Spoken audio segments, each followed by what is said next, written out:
that's the number one reason. The second reason is a lot of people have tried shelters and have not had a good experience. You know, if you go to Skid Row and go into a shelter, and you know, there's really amazing providers in Skid Row, and I don't want to trash that community. I worked there for years, and there's great work that happens there, but it's not always the best experience. And so that's the other thing, is that people have actually tried shelter and had a bad experience. And that's part of the reason with the bridge home sites that we're building now, we're really trying to make them positive, healing environments. And a lot of the reason the older shelters were bad environments is because they were underfunded. It wasn't the problem, it wasn't that the provider was a bad provider, it was that we were paying people $20 a day. You know, and you just can't provide good quality care for people at a rate of that. It was on us as policymakers, we were underfunding. So we're trying to fund at a much healthier rate so that we can create really healing environments. And I think as we start to get these open, and I should say, there's a bridge home site that opened in El Pueblo on Monday. There's videos on the mayor's website, so you can go to, if you just Google a bridge home, Eric Garcetti, you'll see there's like a video of the El Pueblo, and it's beautiful. It's really beautiful. Jonathan Einstein has it. What's that? Jonathan Einstein from Kuehl. It's called Alternative. It used to be called Alternative. Now it's called. He's getting into that business of helping. So I'm so happy because Jonathan Einstein is actually my respite writer. Okay. For Regional Center, and he told me about it, and I go to his meetings sometimes, and I got involved with the ILCSC down the street, and because I did my internship there for 3 years, and that was a long internship. Yeah. So like Norma is just my you know, Norma Jean, you know, she's a consultant now, but now it's Robert the director. We were talking the other day, and we were talking about homelessness, how to fix it, and how to the ILC help there be more accessible homeless shelters. Yeah. Because that's another problem. Yeah. So people used to talk a lot about clients who were service resistant. And I like to say I think our system was client resistant. Yes. Because we did not create places that were welcoming and healing and could encourage recovery. And when you don't do that, it's not a good experience for folks. So I'm really hoping that as we get new models up and running that are a lot better, people can see that this is really positive. And there's always going to be some. And the other thing I would say is when people approach people really aggressively, they're also going to say, I don't want any help from you. So that's the other thing to know is when people say, oh, everyone doesn't want help. Well, how are you approaching them? So I know I had a few questions over here. Yeah, first of all, thank you for coming out. This is some really good stuff. And secondly, is your office involved in the discussion with what to do with the old LAPD headquarters right across the street from City Hall?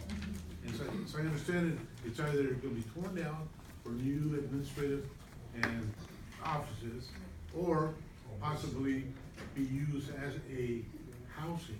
So I know absolutely nothing about Parker Center because one, it's city, and two, it's not our district. So I have to say I'm like the least informed person on that issue. So I'm sorry. I know absolutely nothing about that. Barbara. Yes, I too am so grateful for the motion. Thank you.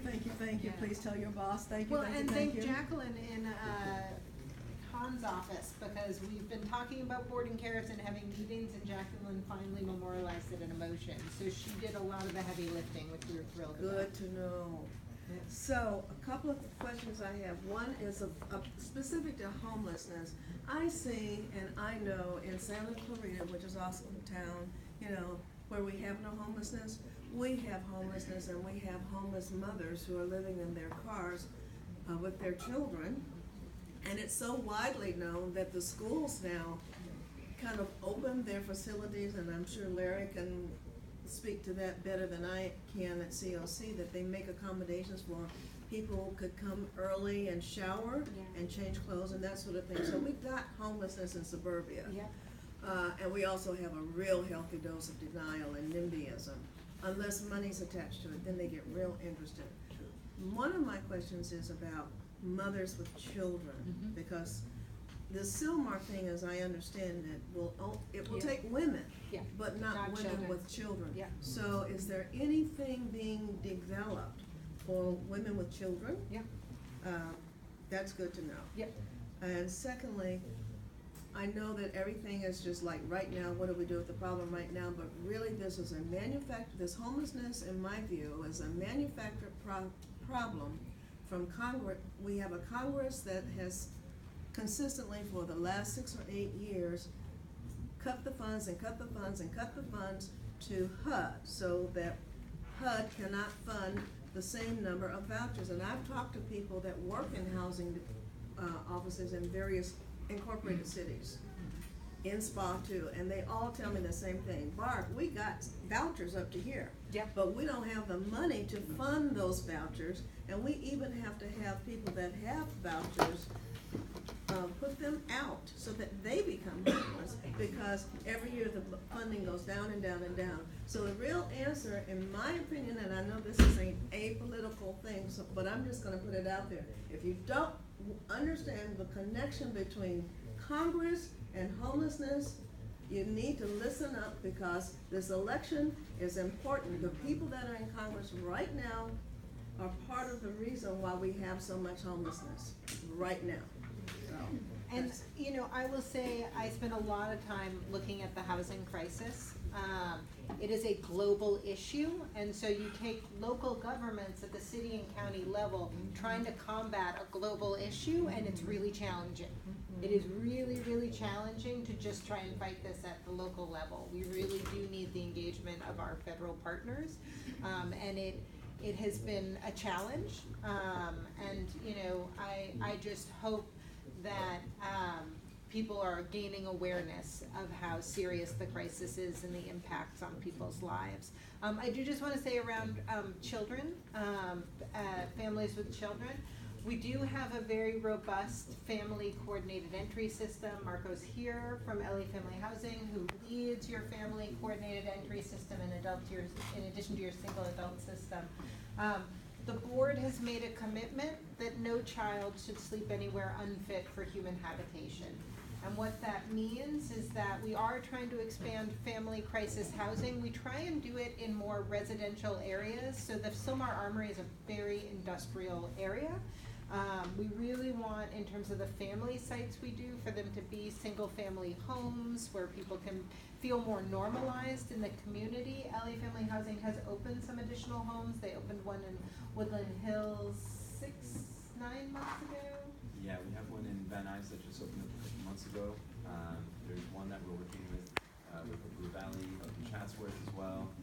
So we're opening up a couple sites for different sites across the spa for families. And when we don't have an actual physical location for our family to go to, we fund motel vouchers. And so we will help families same day get into a place fit for human habitation. We feel really strongly that the impacts on children and sleeping places unfit for human habitation are so severe that we need to have same day access. Sometimes it doesn't work perfectly. The resources are there, but I know LA Family Housing is really struggling with scale right now, but our goal is same day to get people access. We do sometimes find people will call when they're sleeping on their sister's couch, and I have to say, we just don't have the resources to help the couch surfers. We can help them sometimes on the prevention side, but for the getting people into motels, it really has to be people who are experiencing literal homelessness, because we just don't have enough resources for everybody. Okay, so I've got a bunch of hands. I'll go here, and I'll work my way to Patricia. I spent a lot of time on Skid Row downtown because I was almost living down there at one point. And I see a lot of empty warehouses and buildings and stuff like that. And the neighboring communities, like the gentleman put their point out, Barker Center is closing down a big old giant building. There's a lot of bureaucratic red tape that you can't get in there. And California has one of the biggest homeless problems in the epidemic with diseases and everything downtown and around the surrounding areas. See people living under the freeways. My point is, things I used to go to as a child, like the movie theaters on Broadway downtown, they're all sealed up. And there's nobody living in there. But there's people living on the sidewalk around these things. All these empty buildings, people are trying to break into the empty buildings. But they can't, they all cemented up and stuff now. So I'm just wondering, why don't they put some people off the streets in some of these empty places? So, and there are efforts to They got do that. warehouses downtown So- that has nothing inside of it. Councilman Weezer has identified a few vacant buildings that he Yeah, is there's a targeting lot of for vacant Bridge buildings. Homes. I will just say, so yes, it's happening, and it's more complicated than it seems. I mean, just to give you the example of the Silmar Armory, you know, we looked at the Silmar Armory and we're like, God, this building's totally underutilized, this is crazy, we're using it as winter shelter, why don't we use it year round? You know, we're working on this really complicated deal with the state, but, you know, that building had no sprinklers. It had, you know, some really serious environmental issues that we're having to remediate. So you look at a building and it looks vacant and you think, just open that building up. But when we actually get in there and try and do it, we often uncover a lot of things that make it expensive and hard, but we're trying anyway. But you got people living on the sidewalk. I know, you got people It living can't on the be worse than sidewalk, living on the but sidewalk. I can't put people in a building without sprinklers and have there be a fire. So it's a balance. Yeah, we're working, and like I said, Councilman Weezer is doing exactly what you're saying. He's got some interesting buildings, and he's actually trying to open a Bridge Home site for There's just so many buildings like that's 1,000 empty. I know people. they are. Yeah. Can we find a building here in service area too that we can help you work on? Well, I have multiple. I have the Silmar Armory, I have the Canoga Park site we're working on, we have the Sherman Oaks site. I mean, so there are multiple sites we're working on, which is gonna be a very dramatic increase in capacity. So yes, we have sites today in your If community. we find a building and we can come to you and say, hey, you know, Absolutely. this would be a good place. Anytime you have an address where you're like, they should do something with that building, I can't do anything about downtown, but if it's in our district, send me, yes, and I will leave cards up here. My phone number is 213-974-3333. You're gonna get flooded now. Yeah. I don't have a ton of cards, but I'm leaving cards up here as well. And we can always just email, you can email my contact out to the whole staff. Oh, great, that's awesome. Yeah, so I wanna be cognizant of time. I had a hand here that was up first. Yeah, I have a question. How are funds from these new measures being utilized to address the mental health needs of the Well, I mean, honestly, we're trying to put the funds where they're most needed. There's a lot of services we can use MHSA for. And so we wanna use MHSA where we can. Sometimes the funds are used as the non-federal match to MHSA, so we've seen some really exciting programs get started, like the homeless FSP and the housing FSP, and that's a blend of funding sources where it's H and MHSA and whole person care sort of all coming together to make a full package. So we're trying to leverage the dollars as best we can. But DMH is very much at the table and doing some really innovative things. Like I said, housing FSP and homeless FSP we were really excited about. We're also getting integrated case management services, which is a really good model that we were funding through DHS. We're getting it into all of our MHSA housing, which we're really excited about, because we didn't used to have on-site services in our MHSA housing. We're also putting a bunch of MHSA into building housing. We're getting ready for No Place Like Home, which is state money that's gonna bond against MHSA. We're really, so everyone should know about Proposition 2. The county has taken a position of support in Proposition 2. What happened when No Place Like Home, which was the bonding against MHSA to build permanent supportive housing, when the state legislature passed that, there was a lawsuit to try and stop it, and it's been tied up in court for years, and that we haven't seen a dollar of No Place Like Home because of that lawsuit. Prop 2 clarifies the original Prop 63 MHSA to allow the funds to be bonded against so that No Place Like Home can be funded. So I hope everyone will support Prop 2, it's really important. We wanna see that state money flow, and it's been tied up in a lawsuit for years, so really hopeful Prop 2 will pass. And then we'll see No Place Like Home start in 2019, which would be amazing, would be great. But there's tons DMH is doing. We're also trying to build a bunch of crisis residential beds. That's a DMH program. I don't think we've had any crisis residential open in this spa yet, have we? What's that? We just have it at Hillview. Hillview's open their Which crisis, is- that is an amazing resource. We wanna see way more crisis residential, so we're looking at building crisis residential on the Olive View campus. which would be super exciting. That's an incredible resource for people to use.